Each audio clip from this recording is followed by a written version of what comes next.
Parte 1, capítulo 5. Galina Petrovna se lamentava todas as manhãs. Qual é o seu problema, Kira? Você não se importa se come ou não. Você não se importa se sente frio. Você não ouve quando as pessoas falam com você. Qual o seu problema? No entardecer, Kira caminhava do instituto para casa e seus olhos seguiam todos os corpos altos, olhando fixa e ansiosamente para toda a gola levantada, prendendo a respiração. Não esperava encontrá-lo na cidade, nem queria encontrá-lo. Não se preocupava se ele voltaria ou não. Nunca se perguntou se ele gostava dela. Não tinha outro pensamento a não ser que ele existia. Mas era difícil para ela se lembrar da existência de qualquer outra coisa. Certo dia, quando ela chegou em casa, Galina Petrovna abriu a porta com os olhos avermelhados e inchados. Você buscou o pão? Foi a primeira pergunta feita na fria corrente da porta aberta. Que pão? Perguntou Kira. Que pão? O seu pão. O pão do instituto. Hoje era o dia de buscá-lo. Não me diga que você se esqueceu. Eu me esquecia. Ai, meu senhor. Galina Petrovna se sentou pesadamente e deixou cair suas mãos impotentes. Kira, qual o seu problema? Recebe rações que não bastam para alimentar um gato e se esquece delas. Não temos pão. Ai, Deus misericordioso! Na escura sala de jantar, Lídia estava sentada junto à janela, tricotando uma meia de lã perto da luz externa. Alexandra Dmitrievich cochilava com a cabeça sobre a mesa. Não temos pão, anunciou Galina Petrovna. Sua Alteza se esqueceu. Lídia sorriu amargamente. Alexandra Dmitrievich suspirou e se levantou. Vou me deitar, murmurou. Não se tem tanta fome quando se está dormindo. Não temos o que comer hoje, não temos pães. Os canos estão quebrados, não há água na casa. Não estou com fome, disse Kira. Você é a única que tem cupons de pão. Mas Deus, você parece não se importar com isso. Desculpe, mãe, pegarei amanhã. Kira acendeu a lamparina. Lídia se aproximou da pequena chama. Seu pai não vendeu nada hoje no comércio dele, disse Galina Petrovna. As agulhas de Lídia tricotavam em silêncio. A campainha soou bruscamente com insistência. Galina Petrovna se assustou e se apressou para abrir a porta. Pesadas botas entraram na antessala. O Pravidon entrou sem ser convidado. Sujama de lama o piso da sala de jantar. Galina Petrovna o seguiu, agarrando ansiosamente seu chale. Ele tinha uma lista em sua mão. A respeito do assunto dos canos, cidadã Petrovna, disse ele, jogando a lista na mesa sem tirar seu chapéu. O comitê da casa votou uma resolução para impor aos inquilinos uma cota proporcional à sua condição social para reparar os canos. Isso além do aluguel. Aqui está a lista do que devem pagar. O dinheiro deve estar em meu escritório amanhã pela manhã, antes das 10. Boa noite, cidadã. Galina Petrovna fechou a porta e com a mão trêmula segurou o papel contra a luz. Doubenko, trabalhador, no número 12. 3.000 rublos. Rilnikov, funcionário soviético, no número 13, 5.000 rublos.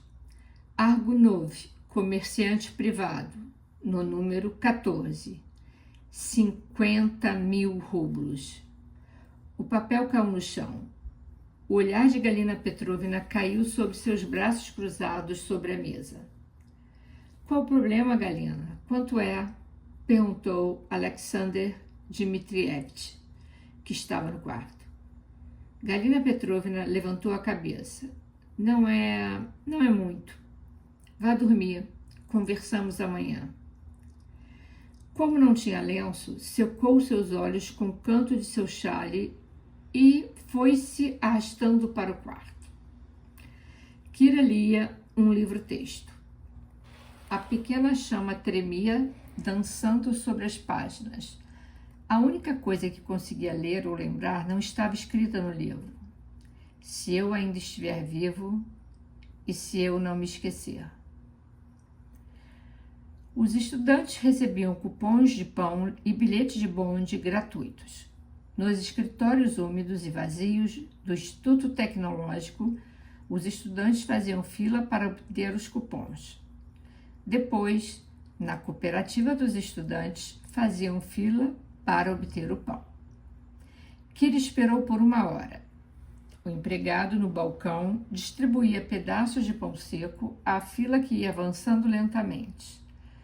Logo, afundava as mãos em um barril para pescar o arenque, limpando as mãos no pão e, por último, recolhia os cupons amassados. O pão e o arenque desapareciam, desembrulhados dentro das mochilas cheias de livros. Os estudantes assoviavam alegremente e davam passinhos de dança sobre o chão cheio de farinha. A jovem que estava atrás de Kira, na fila, se apoiou subitamente sobre seu ombro, sorrindo de forma cordial e confidencial, apesar de Kira nunca tê-la visto antes. A jovem tinha ombros largos e vestia uma jaqueta de couro masculina. Tinha pernas finas e ossudas. Usava sapatos Oxford masculinos e um lenço vermelho amarrado descuidadamente em seu cabelo curto e liso. Seus olhos eram muito separados, em um rosto redondo e sardento. Apertava os finos lábios com uma determinação tão óbvia e feroz que pareciam frágeis. E nos ombros de couro negro de sua jaqueta havia uma caspa. Ela apontou para um grande folheto que convocava todos os alunos para uma assembleia para que votassem no conselho estudantil. Ela perguntou: "Você irá à assembleia nesta tarde, camarada?" "Não", respondeu Kira. "Ah, mas você tem que ir, camarada. De todos os modos, é algo muito importante. Você precisa votar, sabe?" "Nunca votei em minha vida." "Você está no 1º ano, camarada." "Sim." "Maravilhoso, maravilhoso. Não acha maravilhoso?" "O que é maravilhoso?" "Começar seus estudos em um momento glorioso como este, quando a ciência é uma oportunidade gratuita e aberta para todos. Eu entendo, tudo é novo para você e tudo deve lhe parecer muito estranho. Mas não tenha medo, querida. Eu sou veterana, estou aqui para ajudá-la." "Agradeço a oferta, mas... Como se chama, querida?" "Kira Argunova." "Eu me chamo Sônia. Apenas camarada Sônia. Todo mundo me chama assim. Sabe, tenho a sensação de que seremos grandes amigas. Minha maior alegria é ajudar alunas jovens e inteligentes como você." "Mas", disse Kira, "não me lembro de ter dito nada particularmente inteligente." A camarada Sônia deu uma gargalhada. "Ah, mas eu conheço as garotas, conheço as mulheres. Nós, as novas mulheres que desejam ter uma vida útil, ter uma carreira e ocupar o posto que nos corresponde junto aos homens no trabalho produtivo do mundo. Em lugar das velhas atividades culinárias, devemos nos manter unidas. Nada me alegra mais que uma nova estudante.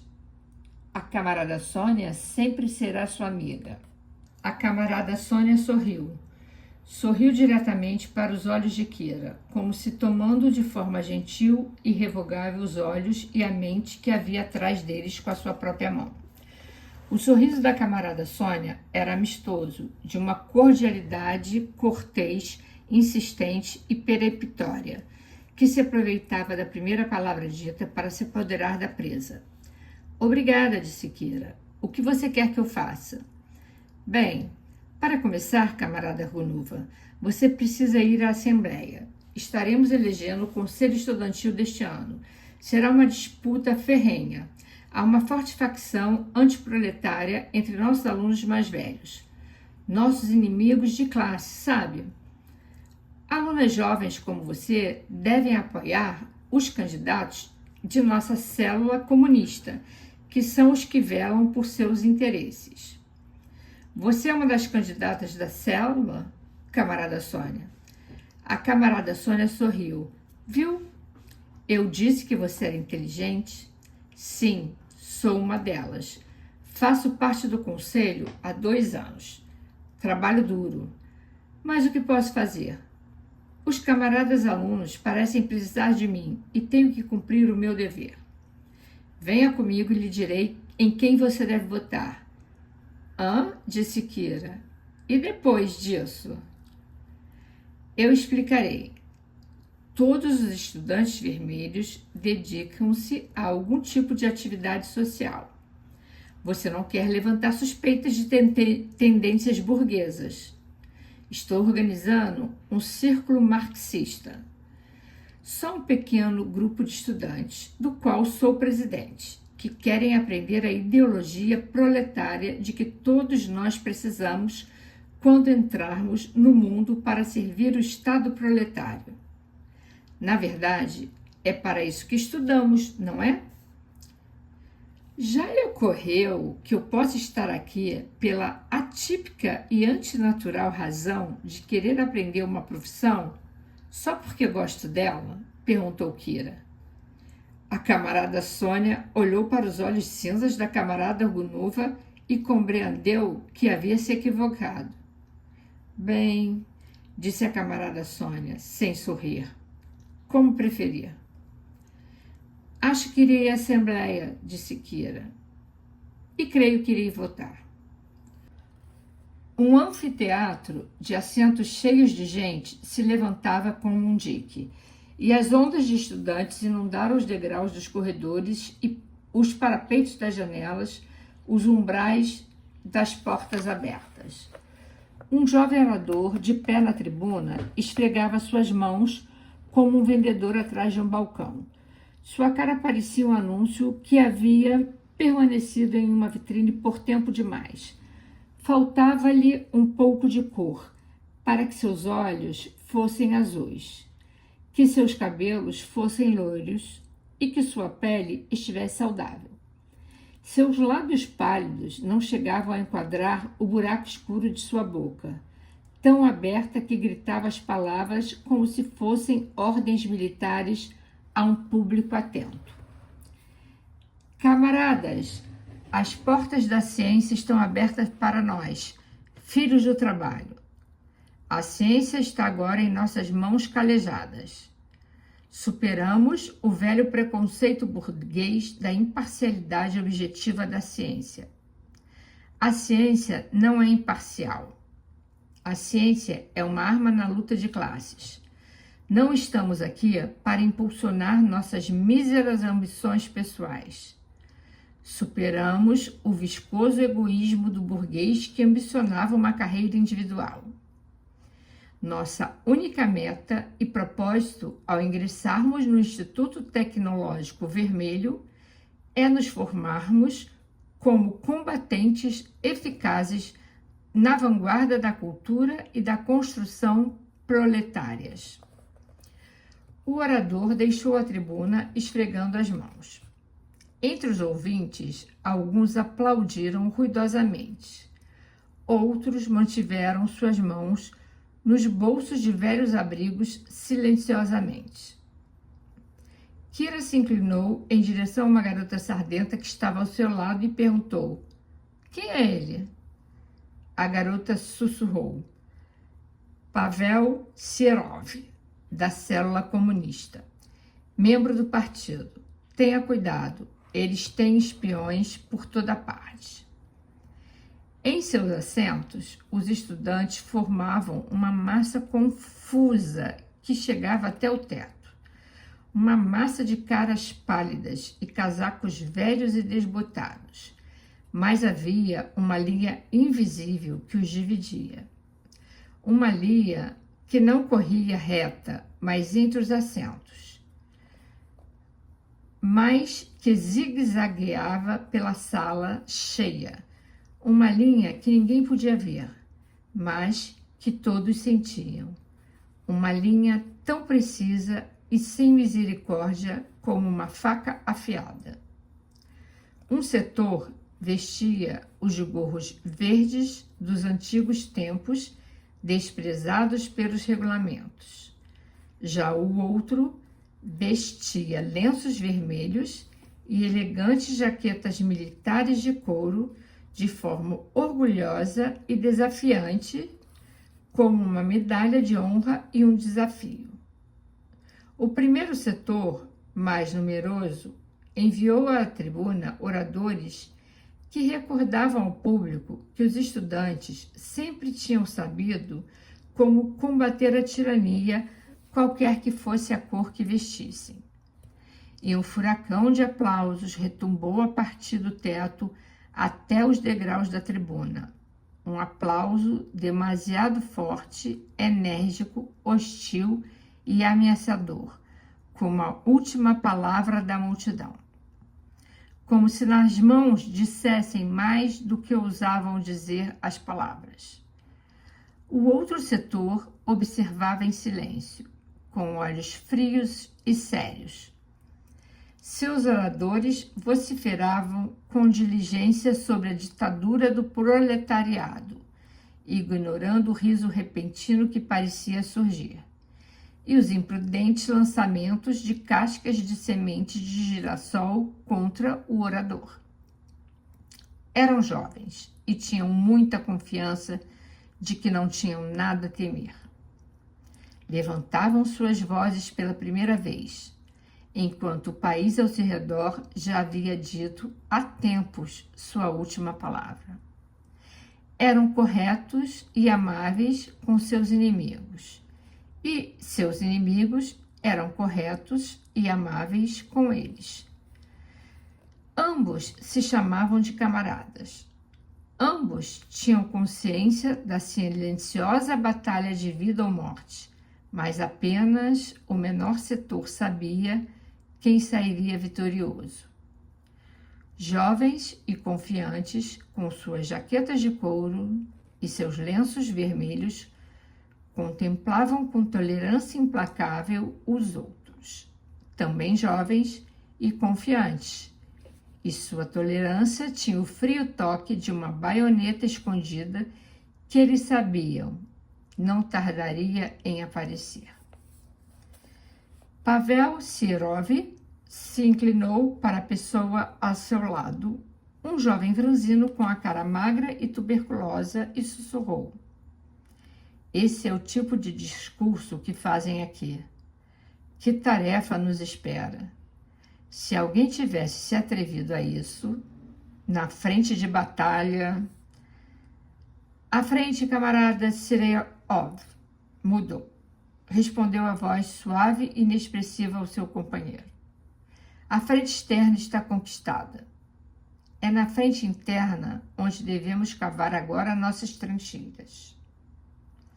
Inclinou-se um pouco mais em direção ao camarada Serov. Suas mãos compridas e finas se apoiavam sobre a mesa. Levantou apenas um dedo e o moveu lentamente, indicando o auditório de uma parede à outra. "Na frente interna", sussurrou ele. "Não existem bombas nem metralhadoras. Quando nossos inimigos caem, não há sangue nem lágrimas. O mundo nunca sabe quando eles morrem. Às vezes, nem eles próprios sabem. Este dia, camarada Serov, pertence aos combatentes da cultura vermelha. Quando o último discurso tinha sido pronunciado, foi conduzida uma votação.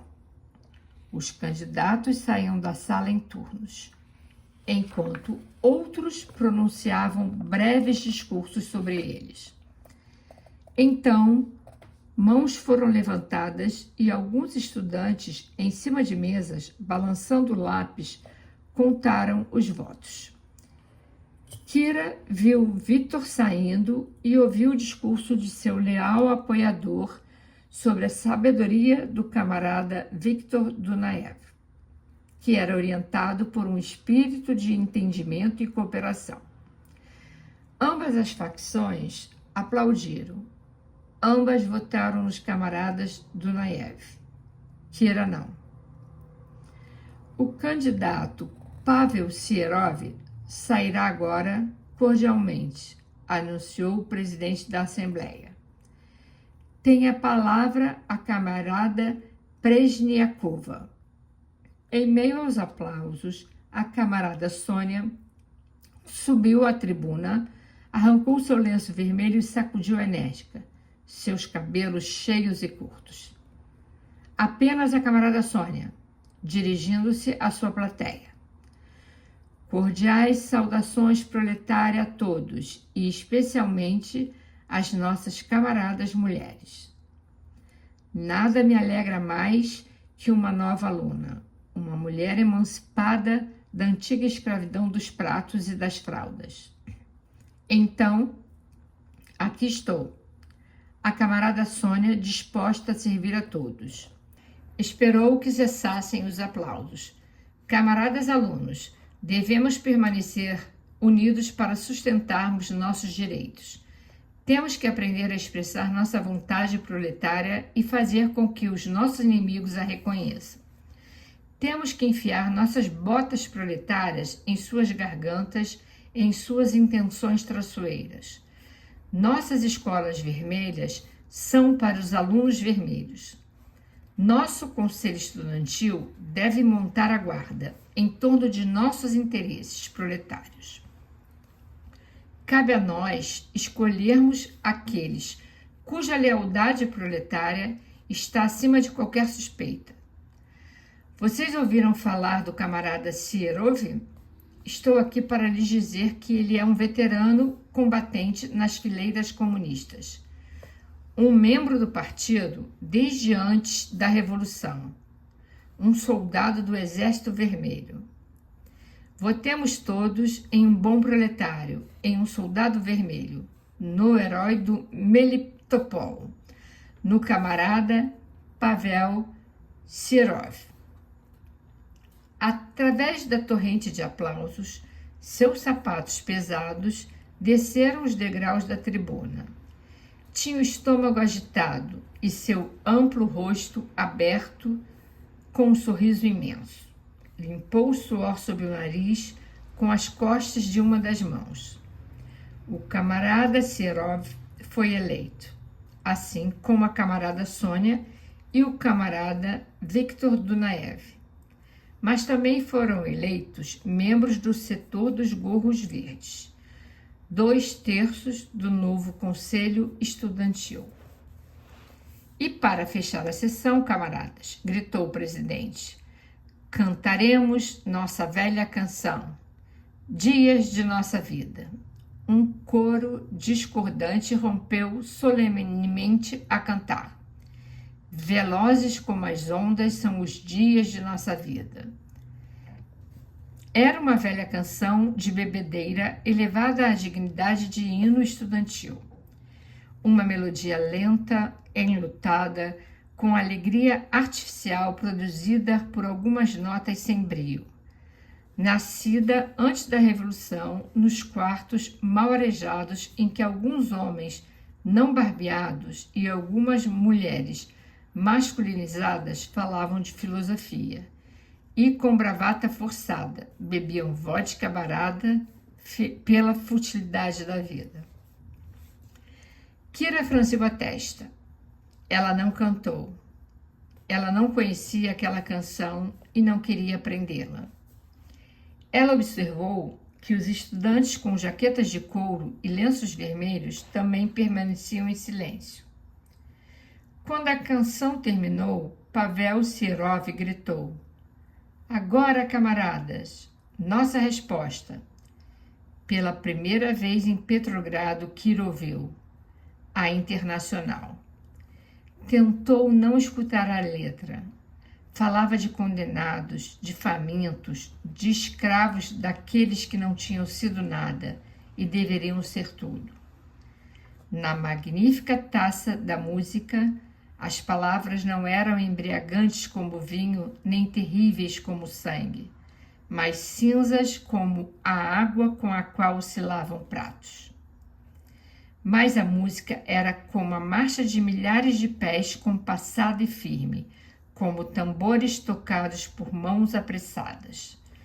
Era como os pés dos soldados que marcham ao amanhecer, que irá presenciar sua batalha e sua vitória. Como se a música surgisse vinda de debaixo dos pés dos soldados na poeira do caminho, como se os pés deles a tocassem sobre a terra. A melodia cantava uma promessa, com a calma de uma forma incomensurável, e então se tensionava com êxtase restringido, mas incontrolável. As notas cresciam, trêmulas, repetindo-se, demasiado intensas para ficar quietas, como se fossem braços levantados sob o ondear das bandeiras. Era um hino com a força de uma marcha, e uma marcha com a majestosidade de um hino. Era a canção de alguns soldados portadores de bandeiras sagradas e de sacerdotes com espadas. Era o hino com a santidade da força. Todo mundo tinha que se levantar quando a Internacional tocava. Kira, de pé, sorria para a música. "É a primeira coisa bonita que vejo na Revolução", disse a companheira ao lado. "Tenha cuidado", sussurrou a garota sardenta, olhando nervosamente ao seu redor. "Eles podem ouvi-la." "Quando tudo isso acabar", disse Kira, "quando as manchas de sua república tiverem sido desinfetadas da história, que gloriosa marcha fúnebre será este hino." "Sua idiota, de que você está falando?"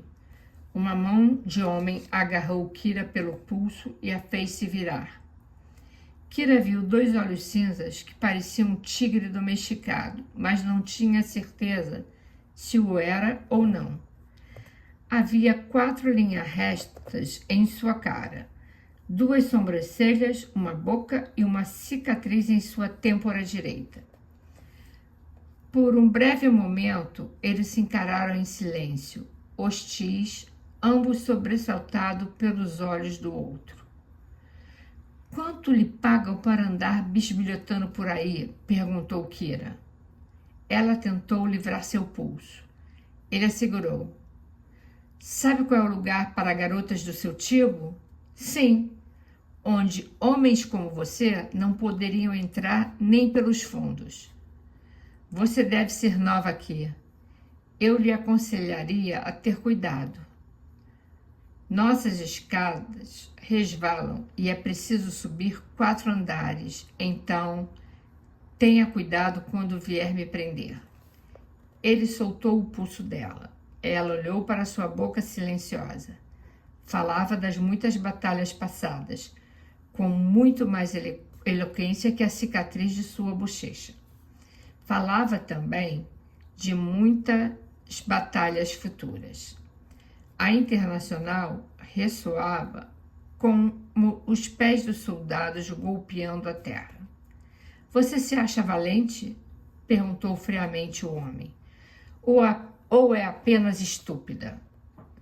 "Deixarei que você descubra por si mesmo." Ele encolheu os ombros, deu a volta e foi embora. Era alto e jovem, e vestia uma jaqueta e um gorro de couro. Andava como um soldado enérgico e seguro. Os estudantes cantavam a Internacional. Suas notas surgiam eufóricas, vibravam, repetiam-se. Camarada, sussurrou a garota sardenta, o que você fez? A primeira coisa que Kira ouviu quando tocou a campainha dos Dunaev foi a tosse de Maria Petrovna. Então, a chave girou na fechadura. Uma onda de fumaça golpeou seu rosto. Em meio à fumaça, viu os olhos de Maria Petrovna, cheios de lágrimas, e sua mão inchada que lhe tapava a boca, sacudida por uma tosse violenta. Entre, querida Kira, balbuciou Maria Petrovna. Não se assuste, não é um incêndio. Kira atravessou a névoa cinza que irritava seus olhos como uma cebola. Maria Petrovna se arrastava atrás dela, falando e tossindo muito. É o fogão. Essa madeira soviética não queima, tão úmida que poderia criar girinos. Não tire o seu casaco, Kira. Está muito frio. As janelas estão abertas. Irina está em casa? Sem dúvida, disse a voz limpa e vibrante de Irina, vindo de algum lugar da névoa. Se conseguir me encontrar. Na sala de jantar, as grandes janelas de duas partes tinham sido vedadas para o inverno, mas havia uma janelinha aberta.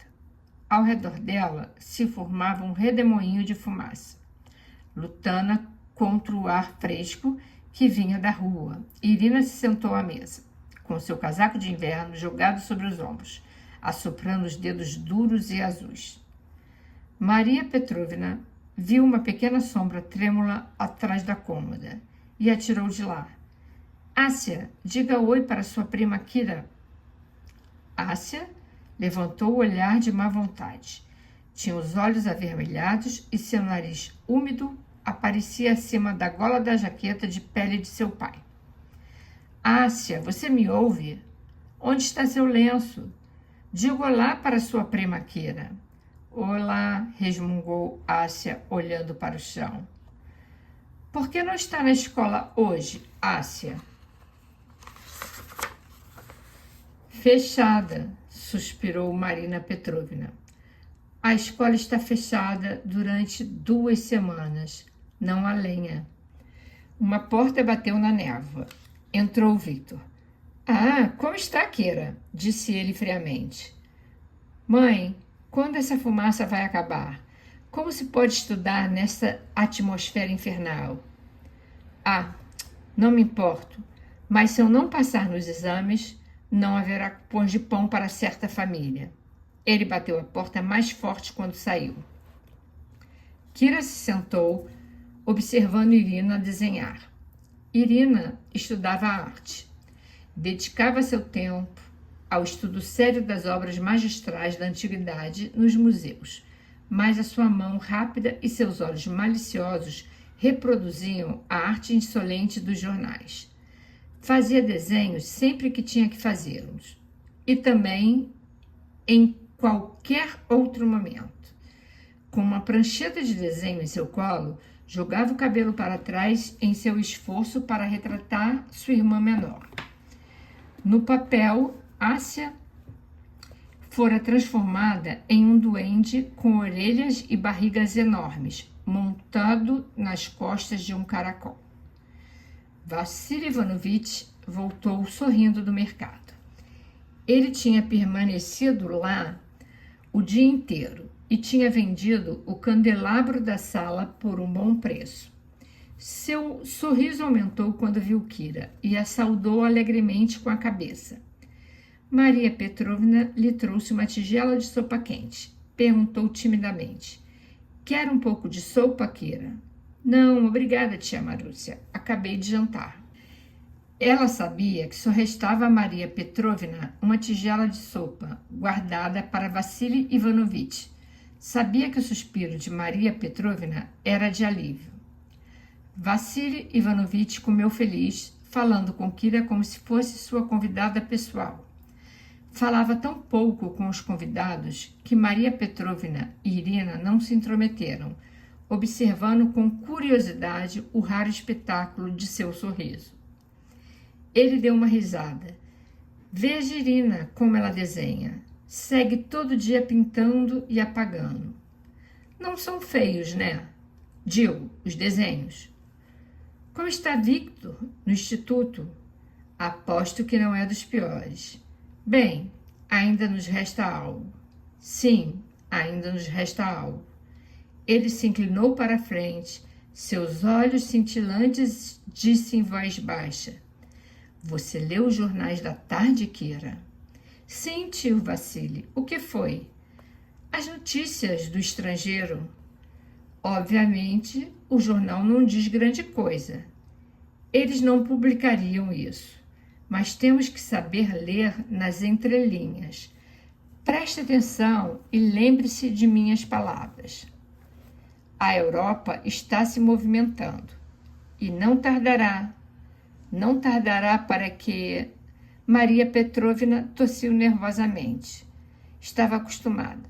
Já ouvia há 5 anos que Vassili Ivanovitch lia nas entrelinhas sobre a salvação que viria da Europa e que nunca chegava. Suspirou. Não se atrevia a discutir. Vassili Ivanovitch sorria feliz. E quando isso ocorrer, estou preparado para recomeçar de onde eles me interromperam. Não será difícil, claro.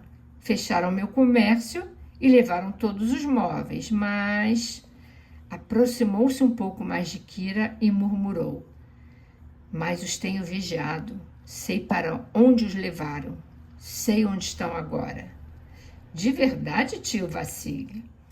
Vi as estantes em uma loja de sapatos do governo na Avenida Bolshoi. E as cadeiras no restaurante de uma fábrica do distrito de Vyborgsky. E o candelabro está no novo escritório da Companhia Estatal de Tabacos. Não perdi tempo, estou preparado. Tão logo as coisas mudem. Sei onde encontrar tudo e voltarei a abrir o antigo comércio. Isso é maravilhoso, tio Vassili. Eu fico feliz de não terem destruído ou queimado seus móveis. Não, por sorte, ainda se conservam em bom estado, como se fossem novos.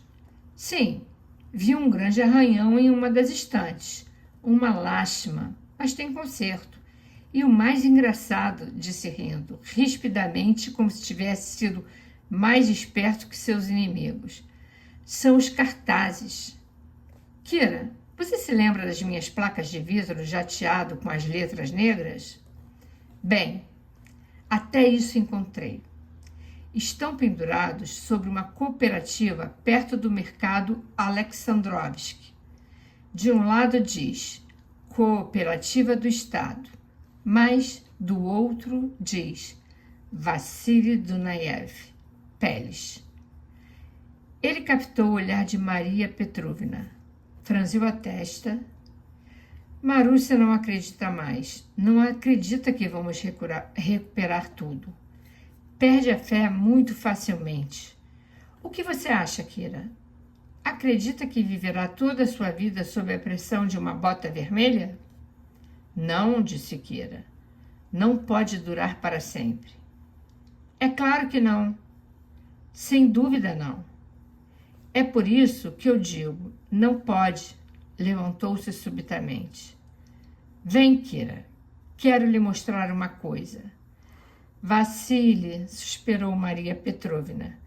Você não vai acabar a sopa? Não me importa a sopa, não tenho fome. Venha ao meu escritório, Kira.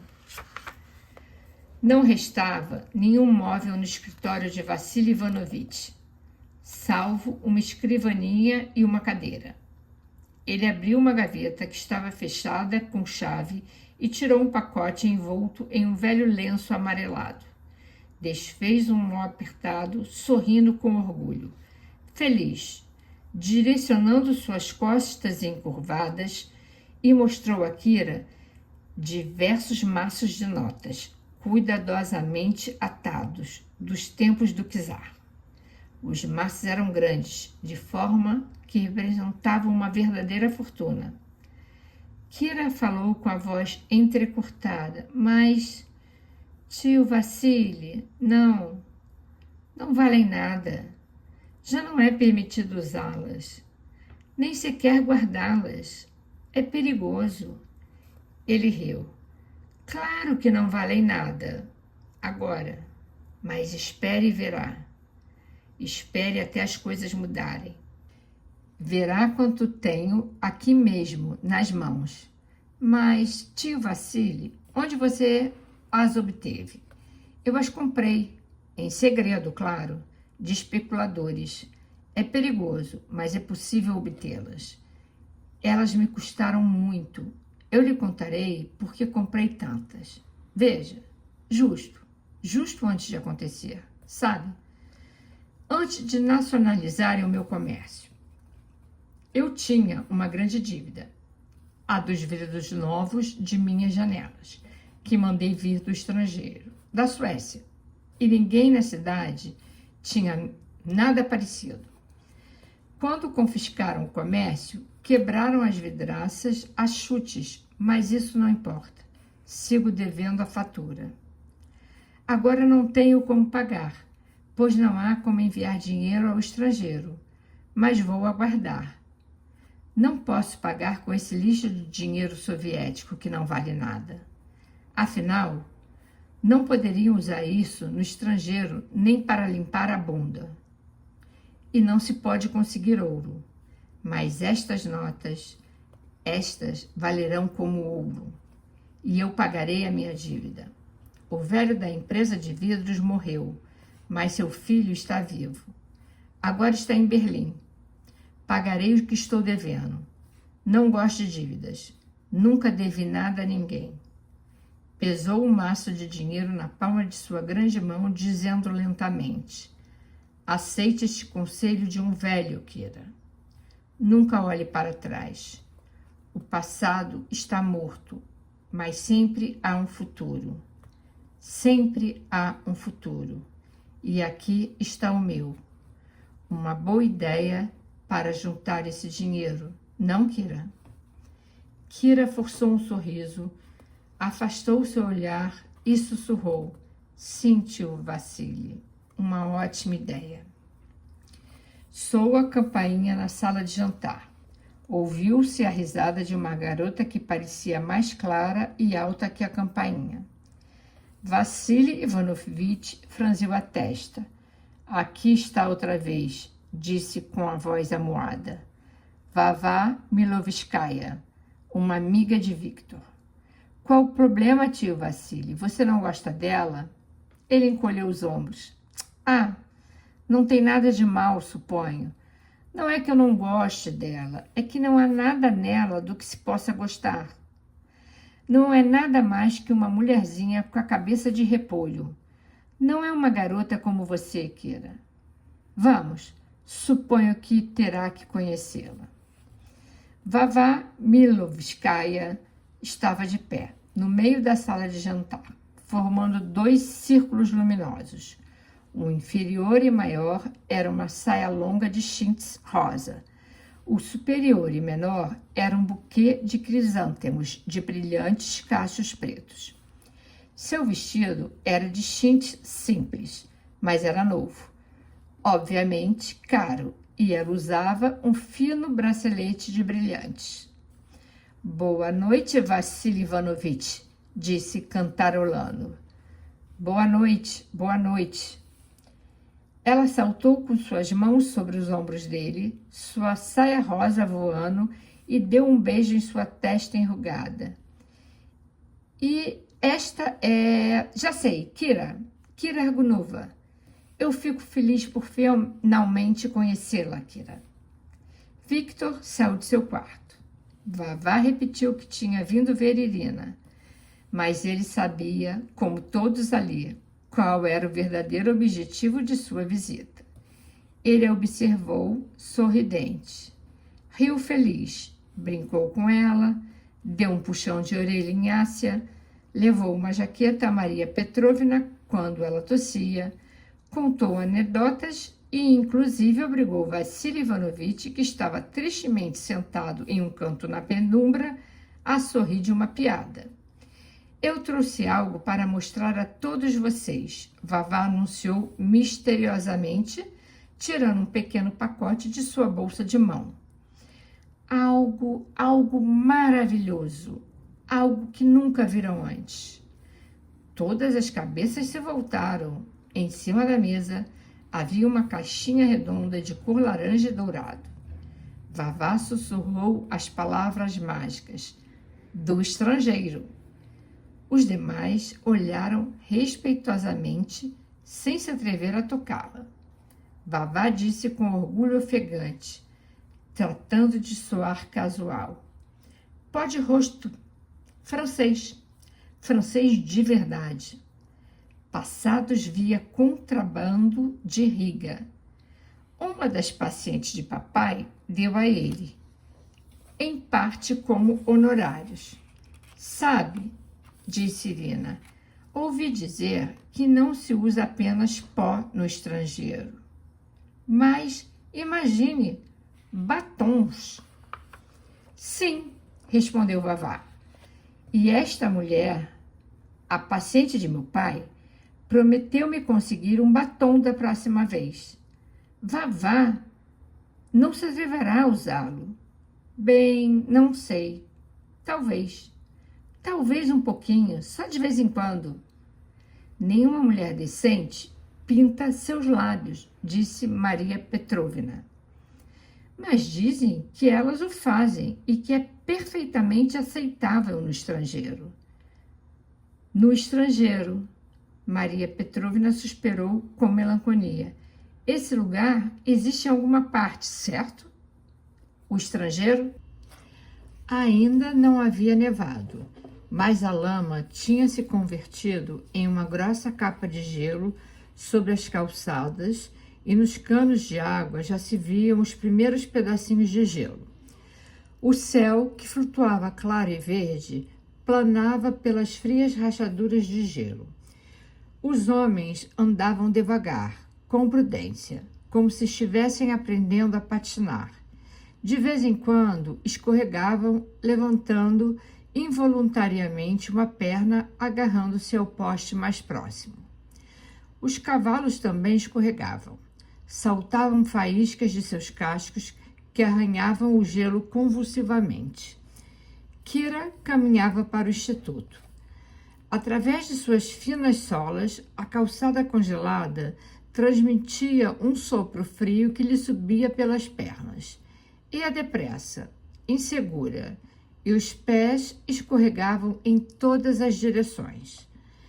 Ela ouviu firmes passos atrás dela. Passos decididos que a fizeram se virar de forma involuntária.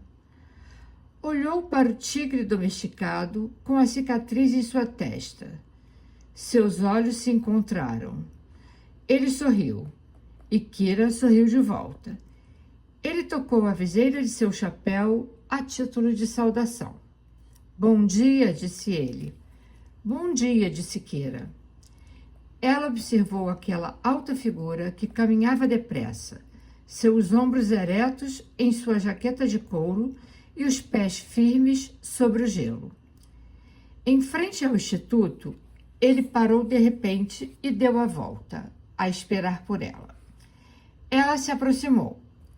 A calçada elevada baixava bruscamente em um ângulo fechado, perigoso e congelado. Ele lhe ofereceu o braço para ajudá-la. Os pés de Kira resvalaram perigosamente. A mão forte do homem se fechou sobre seu braço e, com rapidez e destreza, a fez cair de pé. Obrigada, disse ela. Pensei que talvez precisasse de ajuda, mas então... Disse e a olhou com um sorriso breve. Supus que você não tinha medo. Pelo contrário, estava com medo desta vez, disse ela, e seu sorriso foi uma resposta de súbita compreensão. Ele tocou o visor de seu chapéu e marchou depressa pelas portas do instituto, por um longo corredor. Kira viu então um garoto que conhecia e, apontando para o sujeito da jaqueta de couro que se afastava, perguntou-lhe: quem é ele? O garoto olhou e logo emitiu um estranho som de advertência com os lábios. Tenha cuidado com ele, sussurrou, e exalou 3 letras pavorosas: GPU. Ah, faz parte dela? Perguntou Kira. Se faz parte, disse o garoto com um longo e indignado assovio como resposta.